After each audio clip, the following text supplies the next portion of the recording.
Alright guys, for this project we're going to be creating a Marvel Avengers movie poster. And in doing this we're going to take several images and explore Photoshop's different methods of creating layer masks and compositing techniques to blend them all together. So to get started, make sure you download the Avengers folder, and inside of this folder I'm giving you all of the elements it takes to put this together, including the logo, all of the characters and background, and even some textures.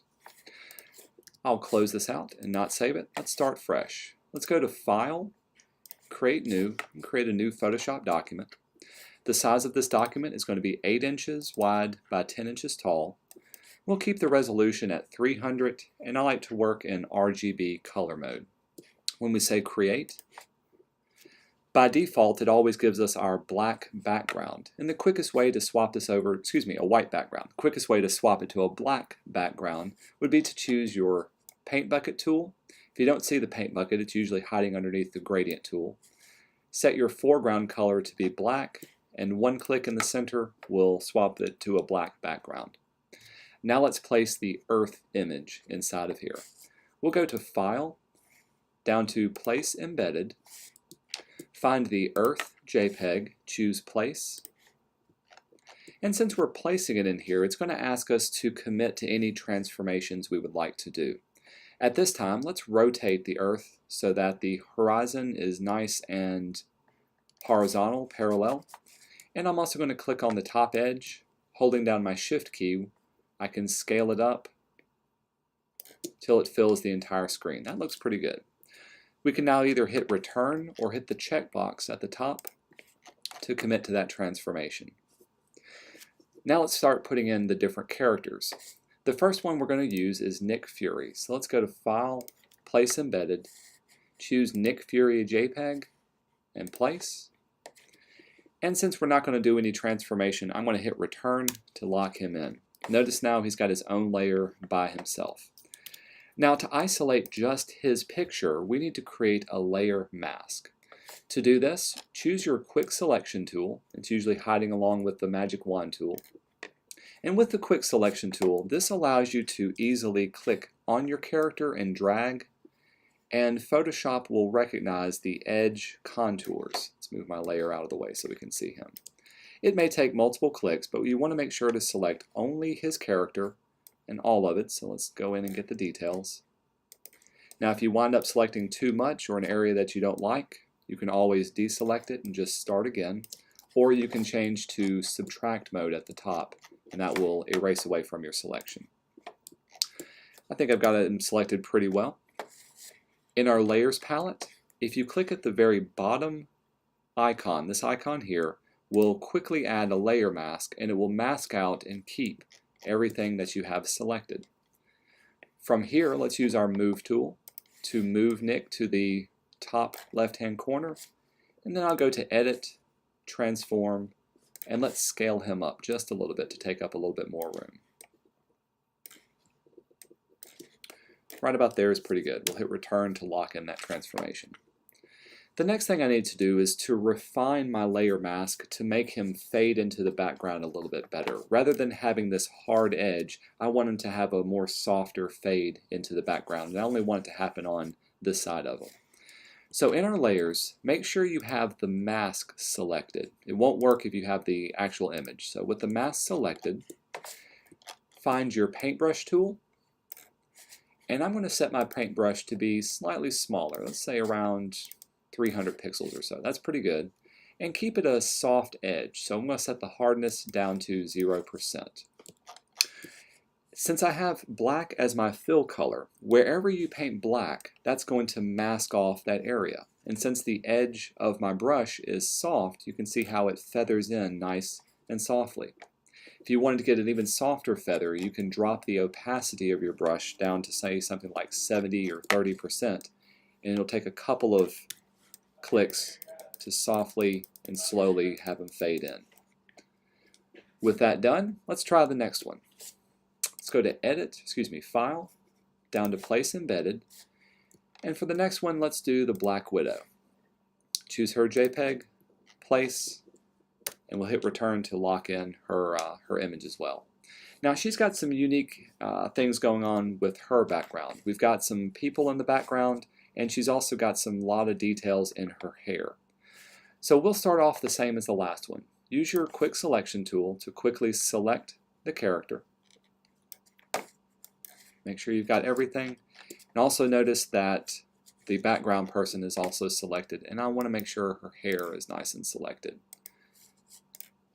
With that done, again, I'm going to turn on my quick selection by clicking at the bottom of my layers panel.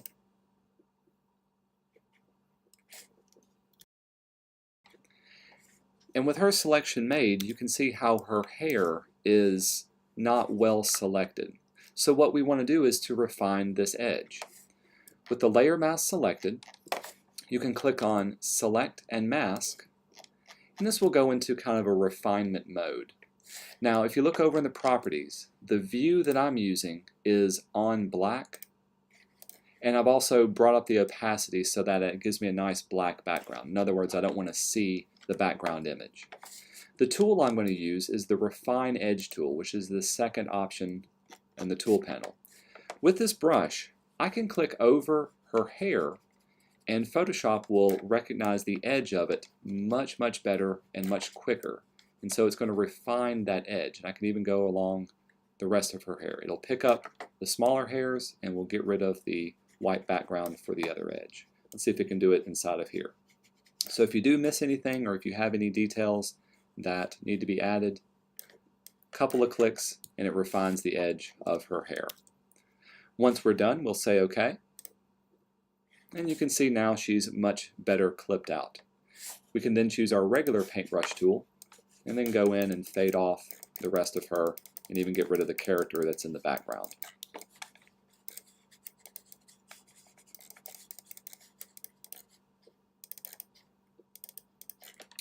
That looks pretty good. I'll choose my Move tool. Let's move her up. And I'm even going to swap up her layer order and put her behind Nick Fury. For the next character, we're going to quickly make a mask in a different method. Let's go to File, Place Embedded, and choose Thor. With Thor JPEG selected, notice that he has a white background.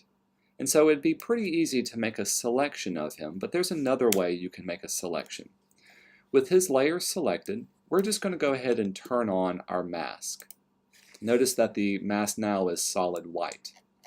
We can use the color range option to select just the white area.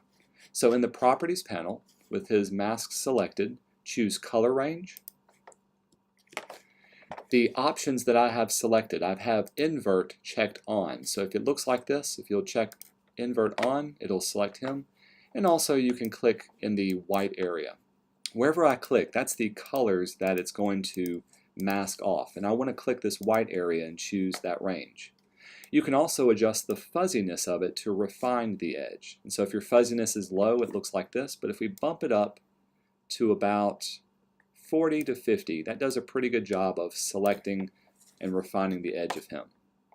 What it doesn't do is it also gets the inside of our character. And so we'll need to go back in and fix that. So we'll say OK. With his mask still selected, let's choose our paintbrush again. And we're going to swap our fill color over to white and paint inside to add back any parts that may have been masked out because it was selecting just that white area. As with the other one, we'll swap back over to black, make my brush a little bit larger, and let's have him fade a little bit as well. We'll move him off to the side over here. I'm going to do a transformation to make him a little bit smaller.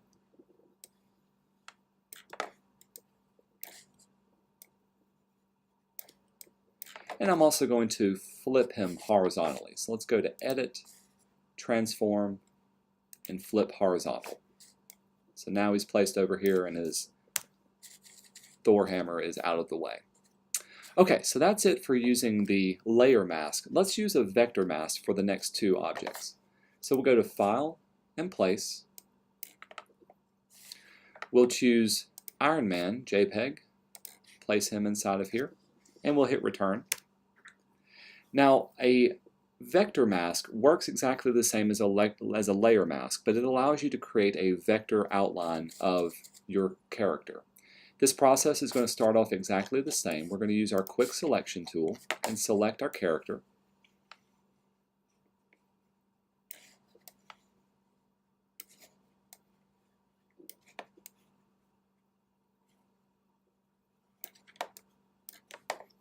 Make sure to have only him selected. And if you want to see your selection, see what part that you may be missing, you can click on the mask preview mode. This will turn everything red that's not selected and keep your character nice and selected. So that comes in handy for making a selection. Clicking on it again, we'll go back to our standard mode. Now see, I'm missing his shoulder that's up here. Once you have the character selected, open up your Paths panel. And I've got my panel opened up over here. At the very bottom center, there's an icon that with one click will convert whatever selected area you have into a vector path. So I'm going to click right here. Notice now I have a work path selected, and my character has an outline of different vector points. With those vector points, the work path selected, and the Iron Man layer selected, we can go to Layer, Vector Mask, and choose the current path. And this will mask off that layer. Pretty cool. I can go on and further refine it if I wanted to by adding a layer mask and then choosing my paintbrush to paint in any areas that I want to mask off. So in this case, he's actually got both a vector and a layer mask. As with the other ones, let's go to Edit, Transform. We'll scale him down and place him right about there. Let's do the same for Captain America. File, Place Embedded, choose Captain America JPEG, hit Return to lock him in. We'll make a selection of his character.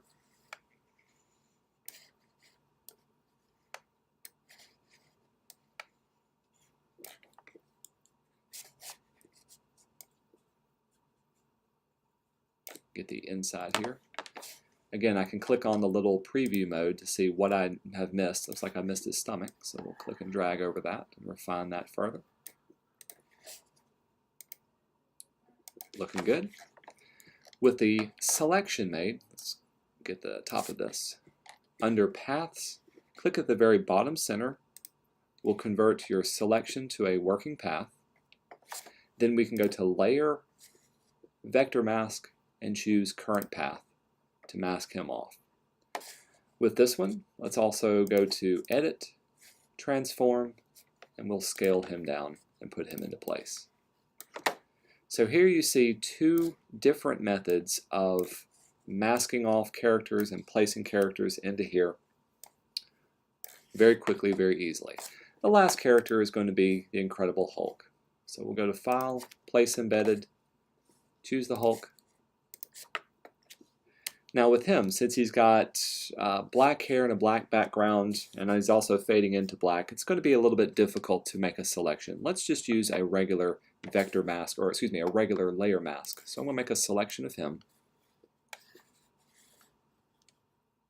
And if we go too far, again, you can hold down Option and subtract away from it. With him selected, let's turn on our layer mask. Let's transform and scale him down. And we'll place him right on top of everybody. Maybe make him a little bit bigger. Hit Return. To refine the bottom edge of this, we'll choose our paintbrush tool. I'm working in black. Make my brush a little bit smaller. And wherever we paint black, that will erase away that portion. From here, you can choose any of the layers and play around with the placement, the scaling, and even the masking of your characters. I like what we have so far. The last thing we need to place on here is the Avengers logo. You can go to File, let's place Embedded. Now this logo is an Illustrator file, meaning that it's a vector artwork. So when we place it, it's going to ask you to import it as a smart object. We'll just say OK to that. And you notice that our logo is a solid black. Let's scale it down, make it about this size, and place it nice and centered into here. When we hit return to lock it in order for it to show up, I want to place a texture that's on top of this, and we're going to use a clipping path to clip it inside of our logo. So now let's go to File, Place Embedded, choose the metal texture, place it, and I'll just hit return. If you look at our layers, you'll notice that the metal texture is on top of the logo layer, and that's very important. We can go with the metal texture layer selected, go to Layer and choose Create Clipping Mask. This will clip that metal texture into the Avengers logo. If you wanted, you could move that metal texture around. Whoops, I had the wrong layer selected. You could move the metal texture around and replace it. I'm just going to keep it the way it is. Select the Avengers logo layer, and let's open up our layer effects. You can either double click or you can click on the word effects down here at the bottom, and we'll add a drop shadow to this one. These effects allow you to add a little bit more contrast and pop to your logo that you have. With drop shadow selected, I can play around with the distance and the size and spread of my drop shadow. I just want something that will show up and look very nice. We'll even drop the opacity. You can play around with yours. Additionally, to make it stand out, I'm going to add a bevel and emboss.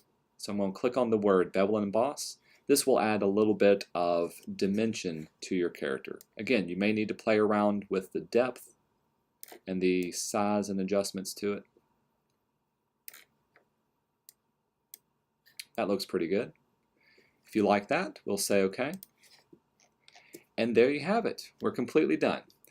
For this tutorial, we learned how to create layer mask, vector mask, clipping mask, and also adding some special effects to those characters.